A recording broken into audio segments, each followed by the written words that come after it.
अपने मतदाताओं की अपेक्षा पर खरे उतरने की जिम्मेदारी विधायकों के कंधे पर रहती है। सदन में कम समय लेकर ज्यादा और प्रभावी बातें करने के गुण विधायकों में बेहद जरूरी होते हैं। साथ ही विधायकों के सामने सदन की कार्यवाही के दौरान अपने अधिकारों और कर्तव्यों के निर्वहन के पालन की भी चुनौती होती है। इसे लेकर हिमाचल प्रदेश विधानसभा में 2 दिन का ट्रेनिंग सेशन रखा गया है। इस ट्रेनिंग सेशन में पहली बार जीतकर विधानसभा पहुंचे विधायक प्रशिक्षण लेंगे। विधानसभा में दिल्ली की पीआरएस संस्था पहली बार जीते विधायकों को ट्रेनिंग देंगी। इस ट्रेनिंग सेशन में कांग्रेस के 14 विधायक, बीजेपी के 8 विधायक, एक निर्दलीय विधायक शामिल होंगे। इसके अलावा उपचुनाव में पहली बार जीतकर आए 3 विधायकों को भी प्रशिक्षण दिया जाएगा। ये पहली बार है जब हिमाचल प्रदेश विधानसभा में इस तरह की ट्रेनिंग का आयोजन किया जा रहा है। इससे पहले ये ट्रेनिंग लोकसभा में होती रही है। हिमाचल प्रदेश विधानसभा के अध्यक्ष कुलदीप सिंह पठानिया ने कहा कि इस प्रशिक्षण शिविर से पहली बार जीतकर आए विधायकों को खासा फायदा मिलेगा। विधायक इस ट्रेनिंग सेशन में अपनी शंकाओं को दूर कर सकेंगे। विधानसभा अध्यक्ष कुलदीप सिंह पठानिया ने कहा कि सदन की कार्यवाही के दौरान कम समय में अपनी बात को प्रभावी ढंग से रखने की कला विधायकों में होना बेहद जरूरी होता है। साथ ही विधायक इस ट्रेनिंग सेशन में अपने कर्तव्यों के साथ विशेषाधिकारों के बारे में भी जानकारी ले सकेंगे।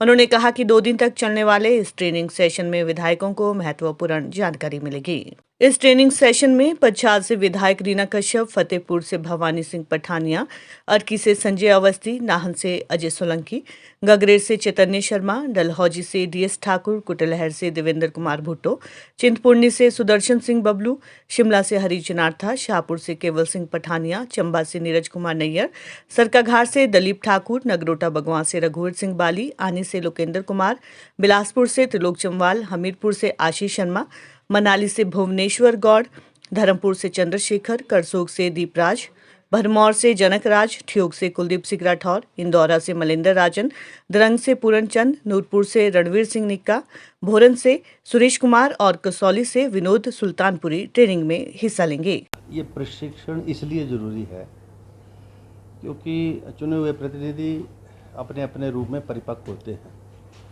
लेकिन सदन की कार्रवाई सारी नियमों के अनुरूप चलती है और संविधान के दायरे में चलती है और जो स्पीकर की डायरेक्शंस हैं उसके मुताबिक चलती है।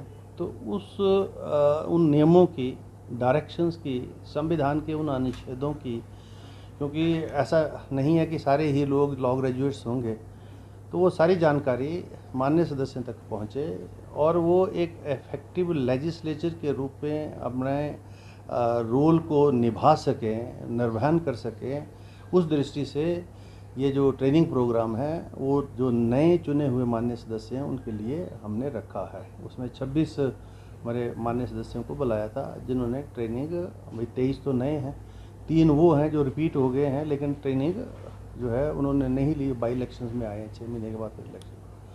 तो उसमें से 15-16 लोग तो आ चुके हैं, कुछ ने मजबूरी बताई है शायद कल आ जाएं सारे। तो उस दृष्टि से ये ट्रेनिंग प्रोग्राम जो है विधानसभा के माध्यम से हमने रखा है और इसमें जो एक्सपर्ट हैं पार्लियामेंट रिसर्च स्टडीज़ का एक जो विंग है वहाँ से वो जो है यहाँ आके अपनी अपनी डेलिब्रेशंस करेंगे।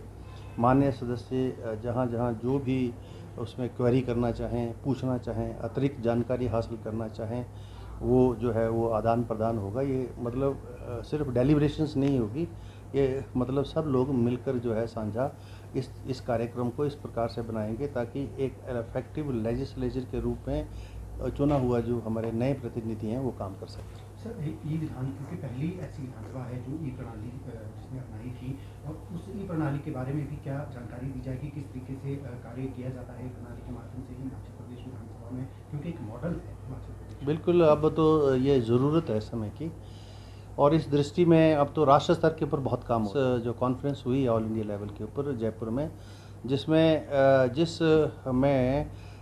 लोकसभा और विधान सभाओं को ई से जोड़ने के लिए, मतलब सारे जो है नेट पर आएँ और एक स्पेशल ग्रिड इसके लिए बने। वहाँ तक ये बात वहाँ पर हुई है। अब देश में सारी जगह और हिमाचल अग्रणी रहा इसमें, हमारे उस समय के जो स्पीकर आदरणीय ब्रिज बिहारी बुटेल हैं, उनके समय में ई विधानसभा की शुरुआत हुई और आज ये आवश्यकता है, ज़रूरत है और मैं समझता हूँ ये बहुत अहम है।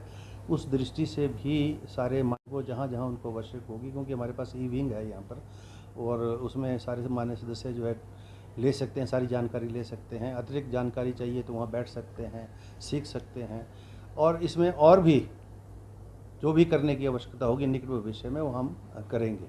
और हिमाचल प्रदेश विधानसभा की गरिमा बनी रही, जैसा कि हम पड़ोसी राज्यों में, अन्य राज्यों में देखते हैं कि वहाँ पर जो है छिन-भिन की जाती है हिमाचल विधानसभाओं की गरिमा, वो ना हो हिमाचल प्रदेश में, ऐसा जो है कोई एग्जाम्पल हिमाचल प्रदेश में ना हो। इसके लिए भी क्या जो नए विधायक हैं उन्हें जानकारी दी जाएगी कि किस तरीके से विधानसभा की गरिमा को बनाए रखना है, सभी का क्या कर्तव्य है, किस तरीके से सारी प्रक्रिया चलेगी? ये मेरा सबसे पहला जो दायित्व है एज ए स्पीकर कि सारी सदन की कार्रवाई व्यवस्थित चले, नियमों के अनुरूप चले, सभी माननीय सदस्यों को अपने विचारों की अभिव्यक्ति का समय मिले, अपने अपने जो विषय हैं वो माननीय सदन के माध्यम से वो चर्चा में लाए जाएं, प्रशासन के ध्यान में लाए जाएं, सरकार के ध्यान में लाए जाएं। ये जो चुने हुए जो प्रतिनिधि हैं उनका ये दायित्व है और संविधान का ये अंदर का जो परिसर है वो उसका संरक्षण देता है संविधान के मुताबिक। मैं तो as a guardian speaker I have to protect each and every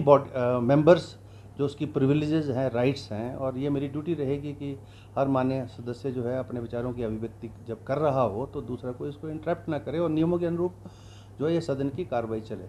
वैसे भी ये हमारा जो सदन है ये ऐतिहासिक है, आप जानते हैं, क्योंकि ये ब्रिटिश पीरियड में विठल भाई पटेल जो पहले स्पीकर भारतवर्ष के हुए हैं, चुनाव के माध्यम से वो चुनाव भी यहीं संपन्न हुआ इसी कौंसल चैम्बर में। तो इस कौंसल चैम्बर में जो मान्य सदस्य बन के आता है वो तो ऐतिहासिक चैम्बर का सदस्य है और यहाँ अभी तक की जो परिपाटी रही है उसमें सभी सामान्य सदस्यों का आचरण बहुत अच्छा रहा है और मुझे यही अपेक्षा है कि मेरी तरफ से पूरा सहयोग मिलेगा और मैं सभी मान्य सदस्यों से सहयोग की जो है कामना भी करता हूँ। सत्ता और विपक्ष के सभी साथियों को समय मिलेगा क्योंकि मुझे सभी ने जो है सत्ता और विपक्ष की जो सहमति से एज अध्यक्ष चुना है, तो मेरा ये दायित्व बनता है कि सभी के अधिकारों का संरक्षण हो और सभी को समय मिले, सरकार अपना काम करे और प्रतिपक्ष का जो काम है वो अपना काम करे। सर, 1 फरवरी को बजट